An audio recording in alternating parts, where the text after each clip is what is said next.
Bonjour à toutes et à tous, c'est Magic Focus, j'espère que vous allez bien, ravi de vous retrouver dans cette nouvelle vidéo et aujourd'hui nous allons parler d'une légende, d'un génie chez Disney. Si on considère très souvent Walt Disney comme le génie, le visionnaire par excellence, eh bien il n'était pas seul évidemment.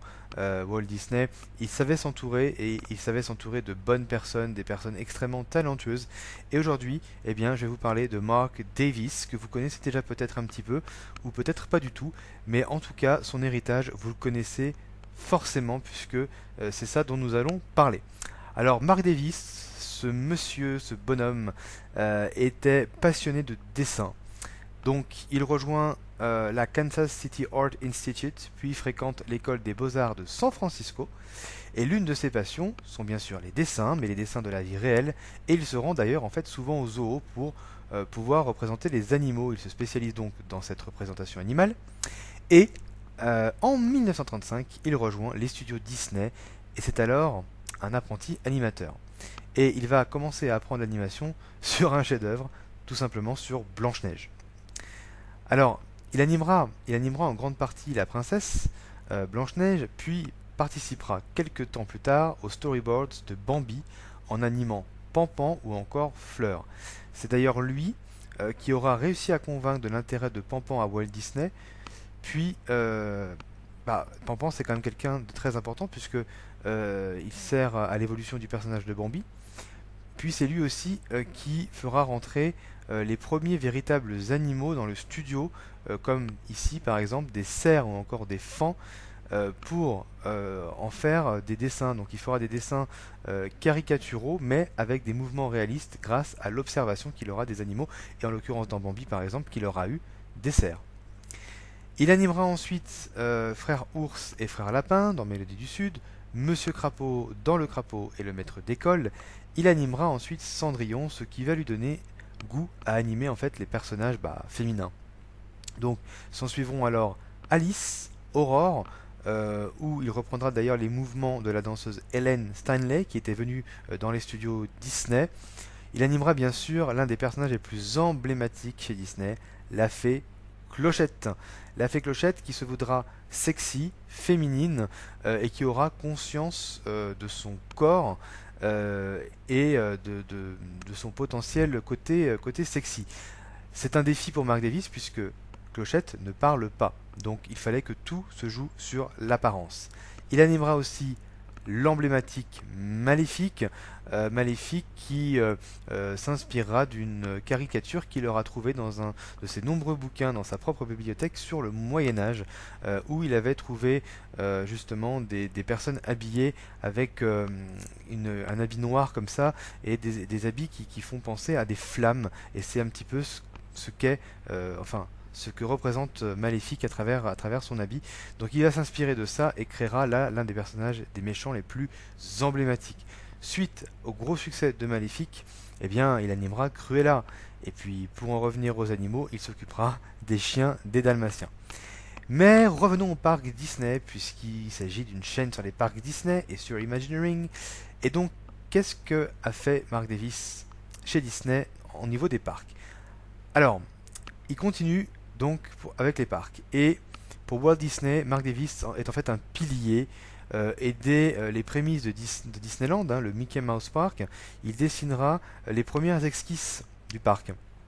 Donc voilà, il est quand même très important. Et puis lors de la construction de Disneyland, il reprendra des techniques de l'animation et conseillera à Walt Disney sur de nombreuses choses, dont par exemple les couleurs des landes.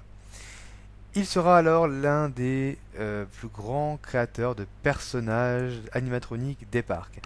Et il commence véritablement avec Jungle Cruise, qui sera sa première grosse participation. Donc ça sera lui qui déconseillera notamment les vrais animaux à Walt Disney, puisque comme vous le savez, Walt Disney voulait de véritables animaux dans Jungle Cruise. Et Mark Davis s'amusera à dessiner des animaux et des scènes de l'attraction, toujours en jouant sur un côté réel, mais aussi caricatural. Viendra Enchanted Tiki Room, où il créera le design des premiers audio animatroniques, S'en est suivi par exemple aussi l'attraction Nature Through Wonderland, où il repensera toute la scénographie avec là aussi des nouveaux décors, il pensera les paysages, il pensera les nouveaux animatroniques, notamment des animatroniques d'ours, hein, qui se resservira ensuite pour les intégrer à Country Bear Jamboree. Donc Country Bear Jamboree qui est donc une évolution de Enchanted Tiki Room, et puis il participera aussi bien sûr à l'élaboration des personnages de America Sings.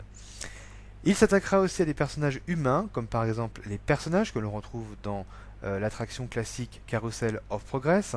Il sera impliqué dans It's a Small World avec sa femme Alice Davis, qui elle s'occupera des décors et des costumes. Mais surtout, il s'occupera de tous les personnages emblématiques de Pirates des Caraïbes, qui seront à la fois réalistes et grossiers volontairement, hein, évidemment. Donc voilà, le commissaire-priseur, la rouquine, le pirate à côté de son tonneau, le maire dans le puits, la femme au niveau des volets, et puis encore le personnage bien sûr qui dort avec les cochons. Tout ça, c'est l'œuvre de Mark Davis. Et il poursuivra ce travail avec Haunted Mansion pour les personnages encore une fois, où il insistera pour avoir un mix entre personnages inquiétants et humoristiques. C'est pour ça que dans Haunted Mansion, on a un côté humoristique et un petit peu plus stressant, un petit peu plus sombre. Enfin, il créera intégralement les scènes et personnages d'une attraction devenue légende, Western River Expedition, qui ne verra jamais le jour finalement. Il stoppe sa carrière à la fin des années 70, mais aura toujours un œil avisé en fait sur le développement d'Epcot et de Disneyland, de Tokyo Disneyland. Il est nommé Disney Legends en 1989, il décède en janvier 2000, mais son héritage est alors considérable entre nombre de personnages emblématiques Disney, que nous avons vu donc juste avant, mais aussi toute sa trace omniprésente, vraiment, dans Walt Disney Imagineering et la création de personnages là aussi emblématiques. Et comme bon nombre de légendes, il aura droit bien sûr à sa fenêtre sur Main Street à Disneyland, mais à Disneyland Paris, son travail est mis en valeur grâce à de véritables dessins préparatoires de l'attraction Pirates des Caraïbes dans la salle d'attente avant d'accéder au Captain Jack's restaurant. Donc ça c'est quand même un bel hommage que nous avons là aussi encore une fois à Disneyland Paris, hommage fait à un très grand homme, un homme qui est donc une Disney Legends, comme nombre d'entre eux. J'avais fait une vidéo il y a quelques temps sur Tony Baxter, bah voilà, encore une légende, et Mark Davis sera toujours l'un des grands piliers, comme on l'appelle, l'un des grands monsieur de l'animation Disney, mais aussi de Walt Disney Imagineering.